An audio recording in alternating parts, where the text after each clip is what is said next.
The Pacific rain fell for weeks in western Washington territory.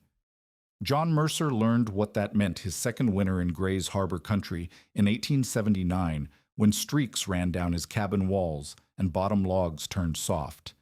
He had built exactly like every settler was told: short eaves, tight chinking, sills nearly on ground, standard and proven. By spring, he scraped black fungus from corners and replaced chinking the runoff destroyed.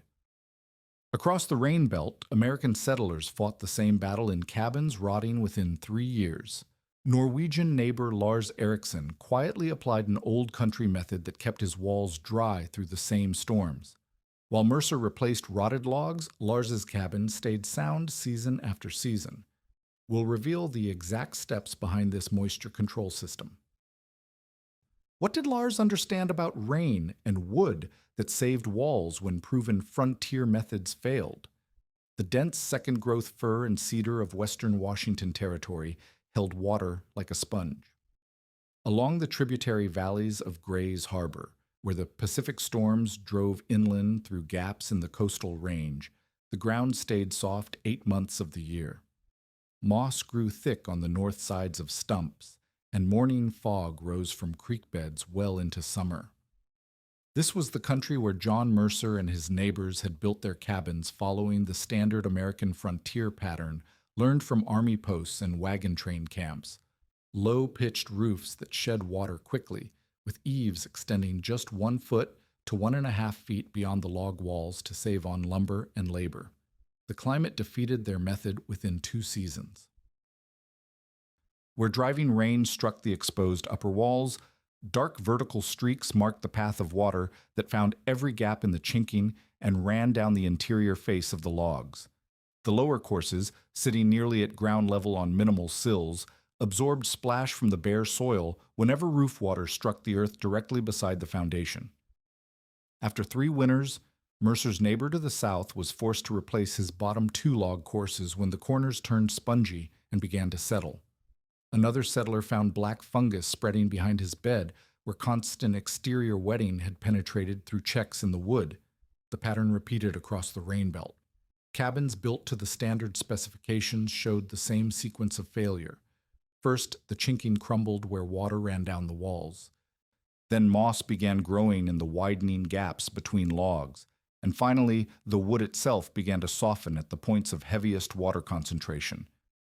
Men who had built successfully in the drier territories farther east discovered that their methods could not handle the relentless Pacific moisture. Lars Eriksen had grown up in a coastal valley in western Norway, where autumn rains could fall for weeks without break. As a farmhand and sawmill worker, he had maintained log barns and storehouses that lasted generations, and he carried clear mental images of how those structures had been designed. Norwegian barns rose on steep-pitched roofs with generous overhangs that threw water well beyond the building walls. The timber buildings, he remembered, sat on stone foundations that lifted the wood entirely clear of ground moisture, and their walls almost never received direct rain because the roof projection created a dry shadow around the entire structure.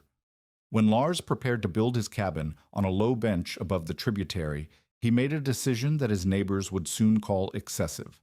Instead of the standard low pitch with short eaves, he framed a steep roof with a rise nearly half the run and extended the eaves a full 4 feet beyond his log walls on all sides. The structural requirements meant longer rafters braced with simple triangular lookouts and plate logs notched carefully to anchor the extended rafters against storm lift. The additional lumber and labor cost roughly $8 more than the standard method, and the work took an extra day to complete. The neighbors, along with the local sawmill foreman and passing freight crews, called his roof a foolish hat and wasted boards. They argued that frontier cabins were temporary structures and that good lumber should be saved for fences and barns rather than spent on what they saw as foreign fussiness. The conventional wisdom held that a cabin should be built quick, tight, and cheap, with the expectation that wet walls were simply part of frontier life to be accepted and repaired as needed. Lars understood the mechanism that his critics missed. Rain in the Pacific Northwest did not fall straight down like summer thundershowers in drier regions. Winter storms drove the water at steep angles, and wind could push moisture under any roof projection shorter than 3 feet. His deep eaves created a zone of protection where walls remained in shadow and out of direct impact during even the heaviest weather.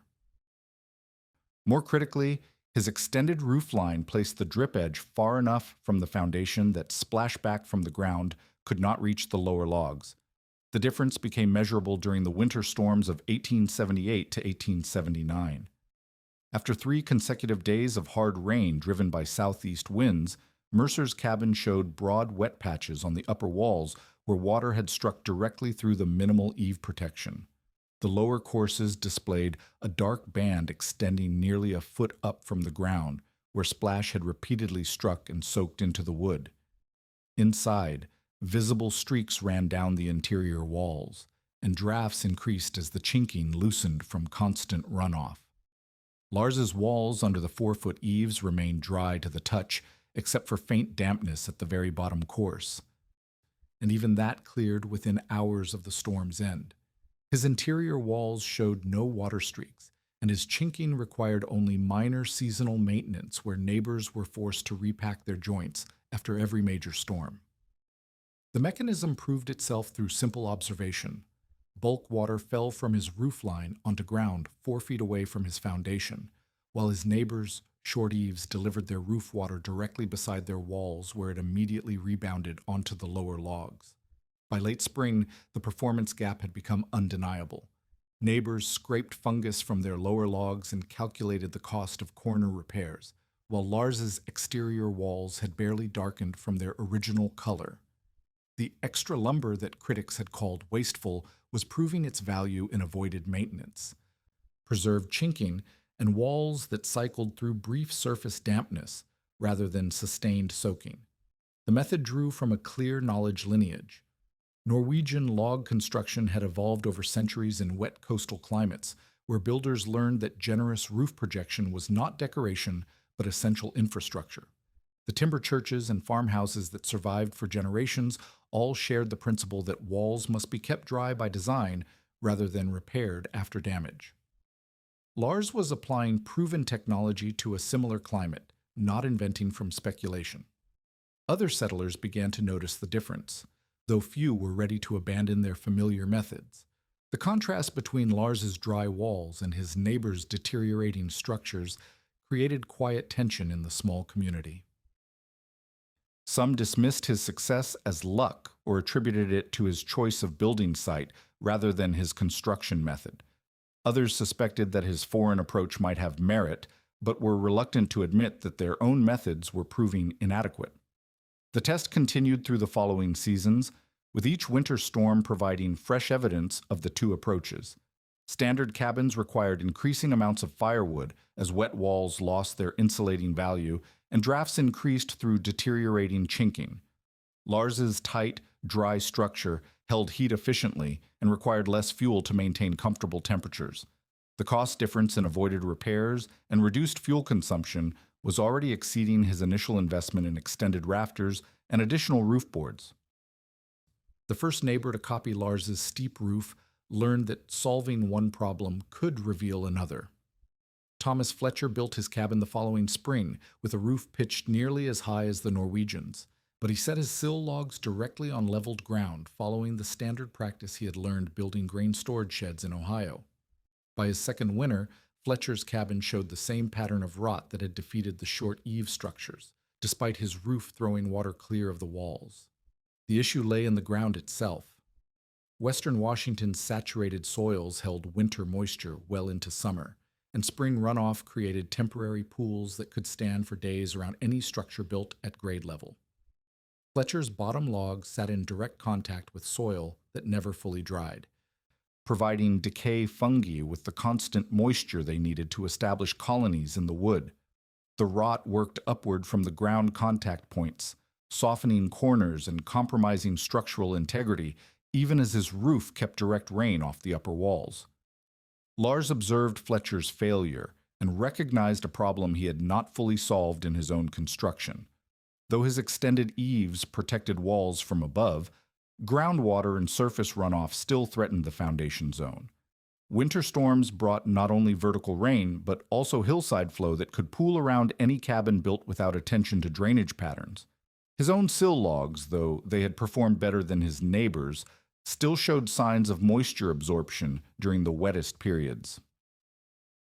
The solution came through conversation with an older Coast Salish canoe builder who worked along the same tributary system. The indigenous peoples had raised their plank houses on posts and sleepers for generations, understanding that any timber structure in direct ground contact would fail within a few seasons. The elder pointed out high water marks that revealed seasonal flooding patterns invisible to recent settlers, and explained how hillside runoff concentrated in swales and low spots that appeared dry during summer site selection. Following this guidance, Lars modified his approach during his third season in the territory. He raised his sill logs approximately 16 inches above ground level, setting them on flat stones and split cedar blocks that created continuous air circulation beneath the floor structure. The elevation broke the direct moisture path between saturated soil and structural wood, while the air space allowed any dampness that did reach the foundation to dissipate through natural ventilation. The raised foundation required additional techniques to manage surface water flow. Lars cut a shallow diversion ditch along the uphill side of his cabin, roughly 1 spade deep and angled to carry hillside runoff around the structure rather than allowing it to pool against the foundation. The ditch intercepted seasonal flow before it could reach the building and directed it toward natural drainage channels that carried the water away from the site. Around the perimeter where his roof water fell, Lars installed what he called a splash apron. This consisted of a band approximately 3 to 4 feet wide of loose stones and cedar bark placed on the ground beneath the drip line. The material absorbed the impact of falling water without creating muddy rebound that could splash back onto the lower walls. The porous surface also prevented standing water from accumulating directly beside the foundation during extended storms. The mechanism proved its effectiveness during the intense late winter thaw of 1880.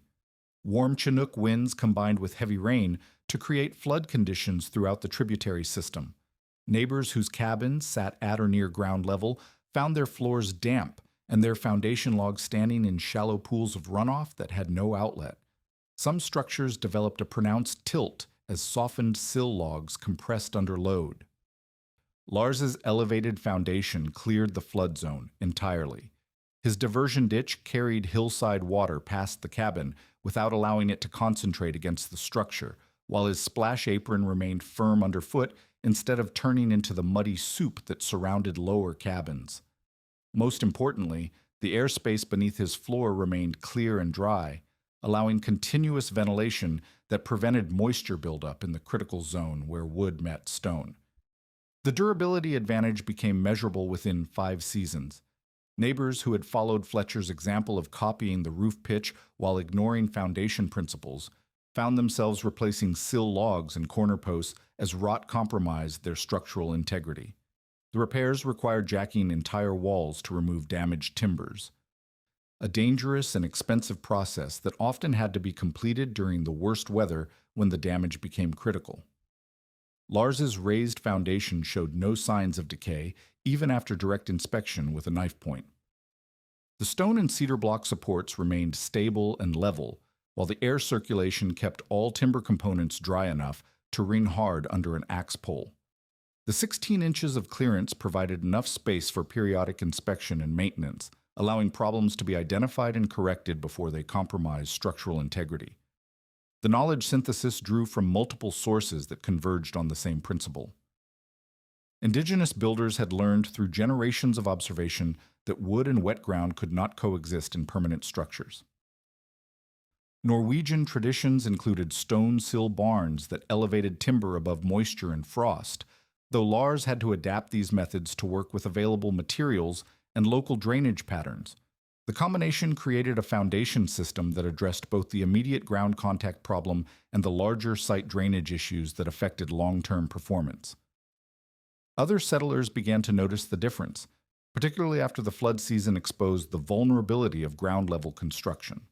Some adopted individual elements like raised sills or drainage ditches, but few implemented the complete system that addressed surface water, ground contact, and splash control as integrated components. The reluctance stemmed partly from unfamiliarity with indigenous building principles, and partly from the additional labor required to properly site and elevate a foundation. The performance gap continued to widen with each wet season. Elevated cabins with proper drainage required significantly less maintenance and showed no signs of the structural settling that plagued ground-level construction. The initial investment in stone gathering, site preparation, and elevated framing was proving its value through avoided repairs and extended structural life that measured in decades rather than the few years typical of standard frontier construction. Despite achieving dry walls and sound foundations, Lars discovered a new problem during his second winter in the completed cabin. The tight construction that had successfully excluded rain and ground moisture began trapping interior dampness generated by daily living. Cooking steam, drying clothes, and body heat accumulated under the steep roof, creating conditions that threatened stored goods and hidden structural elements. His loft stored grain developed a musty odor by midwinter, and the rafters began darkening with soot deposits that never fully dried between fires. The issue became apparent during periods of extended storms when the cabin remained sealed for days. Windows sweated heavily on cold mornings, leaving puddles on the sills that soaked into the window frames. Bedding felt perpetually damp despite being stored well above the floor, and bread developed mold within days of baking. The very tightness that protected the structure from external moisture was creating internal conditions that could destroy both stored food and hidden timber elements. Lars recognized that his neighbors faced the same problem, but in more severe form. Their drafty, poorly sealed cabins attempted to solve interior moisture through massive air exchange, burning enormous quantities of firewood to replace heated air that escaped through gaps in walls and around ill-fitting doors. The constant firing created dense smoke conditions that made the interiors nearly unlivable during storms, while still failing to control condensation on cold surfaces. The solution required understanding how warm, moist air behaved inside an enclosed space. Heat from the fire naturally carried water vapor upward, where it contacted the cold roof boards and condensed back to liquid form. Without a controlled exit path, this moisture had no choice but to drip back into the living space or soak into the structural timbers where it could feed decay organisms invisible from inside the cabin. During his third building season, Lars cut small ventilation openings high in each gable end, just below the ridgeline. These openings measured roughly the span of a man's hand and were protected by simple louvers that allowed air movement while excluding rain. He screened the openings with fine mesh to prevent insects and mice from entering the loft space, and built small hoods above each vent to deflect wind-driven moisture. More critically, he created a continuous ridge vent by leaving a narrow gap beneath the ridge board itself. This opening ran the full length of the cabin peak and was covered by a raised ridge cap that protected the interior from direct rain while allowing warm air to escape. The ridge vent worked in combination with the gable openings to create a natural flow pattern that drew moist air out of the highest point of the cabin where it naturally accumulated. The deep eaves that had solved his wall protection problem now enabled a third ventilation strategy. Because his roof projection kept rain well away from the walls, Lars could safely crack windows and doors during storms without fear of wetting the interior. The protected zone beneath the eaves allowed controlled air exchange even in driving rain, preventing the complete sealing that created interior moisture problems in conventional cabins. The ventilation system proved itself during the extended storms of 1881, when weeks of rain and high winds kept most settlers sealed in their cabins. Lars's grain stores remained dry and free of mold, while his rafters showed only light soot deposits that cleared quickly when conditions allowed windows to be opened fully.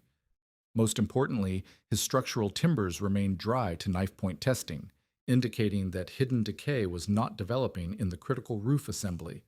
His neighbors continued to struggle with interior moisture despite burning significantly more fuel. Cabins without controlled ventilation developed persistent condensation problems that rotted window frames, destroyed stored food, and created respiratory issues for families forced to breathe the damp, smoky air. Some settlers attempted to solve the problem by cutting random holes in their walls, but this approach sacrificed heat efficiency without providing the controlled air movement needed to manage moisture effectively. The knowledge for Lars's ventilation system came from multiple sources refined through direct observation. Norwegian fish drying sheds and granaries use similar principles to prevent moisture damage to valuable stores. A conversation with a former Army carpenter who had maintained coastal fort magazines provided insight into ridge venting techniques developed to keep powder and supplies dry in maritime climates.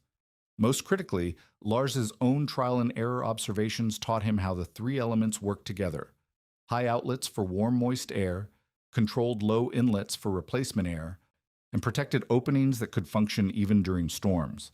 The performance difference became measurable in fuel consumption and food storage success. Lars's cabin required approximately one-third less firewood per season compared to neighbors who constantly fired their stoves trying to dry out damp interiors. His household lost virtually no stored grain to mold, where other families regularly discarded spoiled food that represented significant portions of their winter supplies. The controlled ventilation also improved indoor air quality, reducing the respiratory problems common in poorly vented frontier cabins. Other settlers began copying individual elements of the system, particularly the gable vents, which were easiest to retrofit into existing structures. However, few understood how the components worked together to create effective air circulation. Random venting without attention to inlet and outlet positioning often worsened moisture problems by creating uncomfortable drafts without removing humid air effectively. The complete ventilation system required integration with the external moisture control elements already established.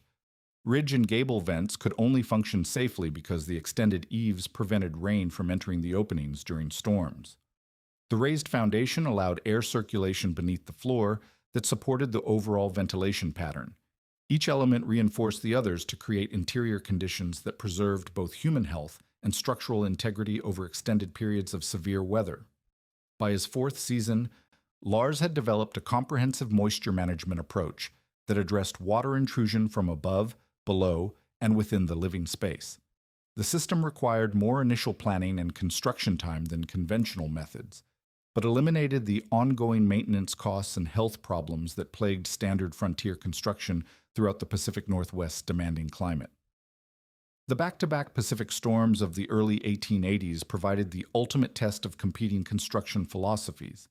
Beginning in late November of 1882, a series of intense weather systems struck western Washington territory with unprecedented duration and severity. Rivers ran high for weeks, some tributaries overflowing their banks and causing the valley floors to turn into temporary lakes. Supply boats could not reach the inland settlements, forcing residents to survive with whatever structures and provisions they had already established. The sustained assault revealed fundamental differences between Lars's integrated moisture management system and the conventional frontier methods still used by most settlers.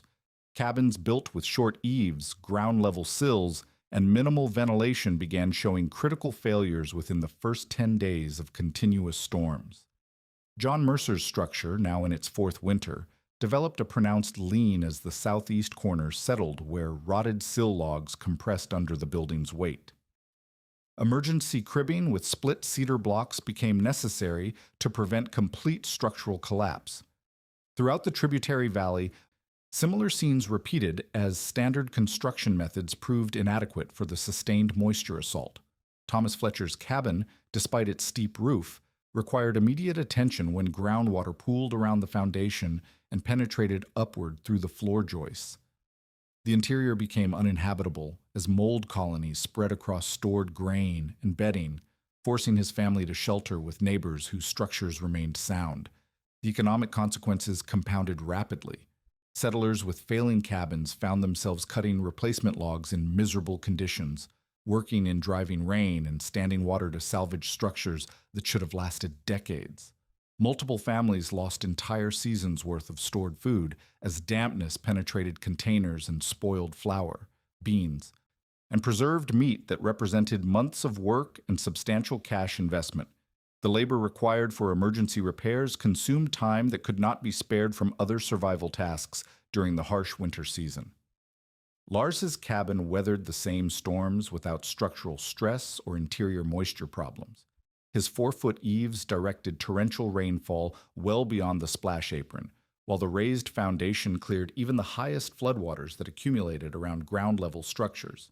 The controlled ventilation system managed interior humidity effectively, keeping stored grain dry and structural timbers sound despite weeks of continuous exterior saturation. His family maintained comfortable living conditions throughout the crisis period, while burning substantially less fuel than neighbors whose damp, drafty cabins wasted heat through compromised building envelopes. The fuel consumption differences became particularly striking during the extended emergency. Lars's tight, dry structure required approximately 1 cord less firewood over the severe winter season compared to similar-sized cabins with moisture problems. His neighbors burned wood at desperate rates trying to drive dampness from walls and floors that could never fully dry, creating smoky, uncomfortable interiors that still felt cold despite constant firing. The wood savings translated directly to reduced labor, as fuel gathering in storm conditions posed significant risks and consumed energy needed for other survival tasks. Structural inspections conducted after the storms passed revealed the long-term performance gap that had been developing since construction. Among the dozen standard cabins in the immediate area, 8 showed rot damage requiring major log replacement within their first 5 years of service. The repairs involved dangerous and expensive work jacking entire wall sections to remove damaged timbers, often requiring complete reconstruction of corner assemblies that had failed due to moisture penetration. Lars's cabin showed only surface weathering after the same time period. Knife point testing of critical joints and corners found solid wood with no signs of decay penetration. The stone and cedar block foundation remained level and stable, the ventilation system continued functioning without modification, and the exterior walls maintained their structural integrity without need for major repairs. The initial investment in extended construction time and materials had prevented damage that would have cost many times the original expense. The performance demonstration began shifting attitudes among settlers who had previously dismissed Lars's methods as foreign excess. Neighbors who had mocked his foolish hat and raised foundation now asked detailed questions about rafter spacing, stone placement, and vent sizing. The visible contrast between sound and failing structures provided undeniable evidence that traditional moisture control principles adapted to Pacific Northwest conditions could prevent the costly failures that plagued conventional frontier construction. Henry Collins, a territorial carpenter who built structures for hire throughout the region, began offering what he called Norwegian-style construction as premium service for clients who had witnessed the storm damage. His modified approach incorporated deep eaves, raised foundations, and basic ventilation systems based on Lars's proven methods. The enhanced construction commanded higher initial prices, but attracted customers who had calculated the long-term costs of standard methods and found them unacceptable. The spread of improved techniques accelerated throughout the 1880s as more settlers experienced the consequences of inadequate moisture management. Deep eaves became common features on better barns, schoolhouses, and residential construction, particularly in areas where builders had observed the storm damage firsthand. Drainage ditches, splash aprons, and simple ventilation systems appeared as standard practice among contractors who understood that preventing moisture problems cost less than repairing them. The economic validation extended beyond individual structure performance to community-wide resource allocation. Settlements that adopted improved construction methods required less emergency labor for building repairs, preserved more stored food through severe weather, and maintained productive capacity instead of diverting energy to crisis management. The techniques that had once been dismissed as wasteful proved essential for sustainable habitation in the demanding Pacific coastal climate. Regional building practices evolved to incorporate the lessons demonstrated during the crisis years. Though full adoption remained uneven among settlers committed to familiar methods or constrained by immediate costs, the storm-tested integration of immigrant knowledge, indigenous site wisdom, and empirical observation had established new standards for permanent construction that would influence territorial development for decades to come. By the late 1880s, the performance gap between moisture-managed construction and standard frontier methods had created a measurable economic divide throughout Western Washington Territory. Systematic surveys conducted by territorial assessors revealed that structures incorporating deep eaves, raised foundations, and controlled ventilation maintained property values that averaged 30 to 40% higher than conventional cabins of similar age and size. The enhanced durability translated directly into assessed worth, as buyers and lenders recognized that moisture-managed buildings required significantly less ongoing maintenance and faced lower risks of catastrophic structural failure. The adoption process accelerated as Henry Collins and other regional contractors developed standardized variations of Lars's integrated approach. Collins created what he called the territorial standard that adapted the moisture management principles to different building types and budgets. His specifications included mandatory 4-foot eaves for residential construction, 18-inch minimum foundation clearance with stone or cedar block supports, and prescribed ventilation ratios based on floor area and roof volume. The systematization allowed builders with limited experience to implement the techniques successfully without requiring the deep traditional knowledge that had guided Lars's original innovations. Local sawmills began stocking longer rafter lengths and pre-cut lookout braces to support the extended eaves that were becoming standard practice. The increased demand for foundation stones created a secondary economy, as quarry workers and stonemasons found steady employment providing materials for raised sill construction. Indigenous families who had long supplied cedar blocks and bark for traditional building found new markets selling these materials to settler contractors who had finally recognized their practical value.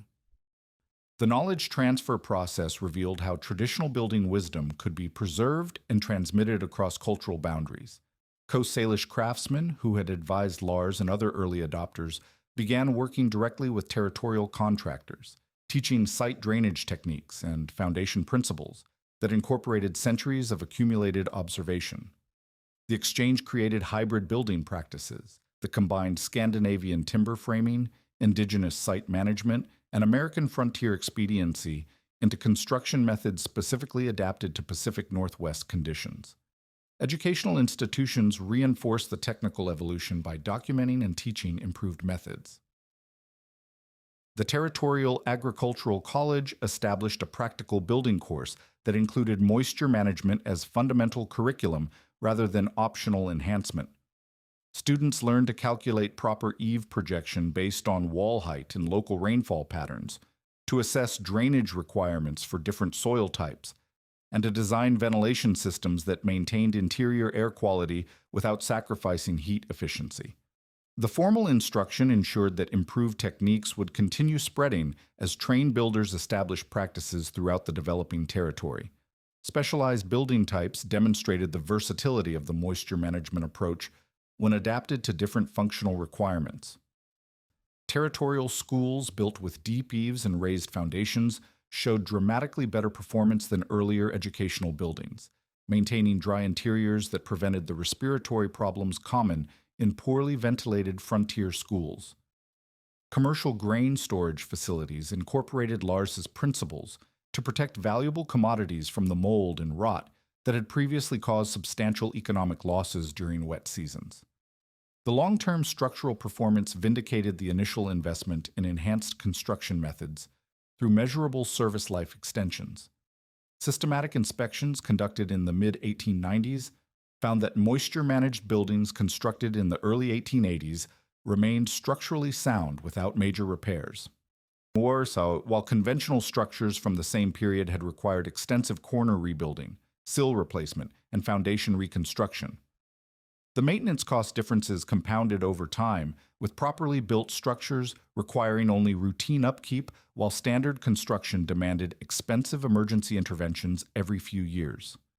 Regional building practices evolved to incorporate moisture management as standard rather than premium service.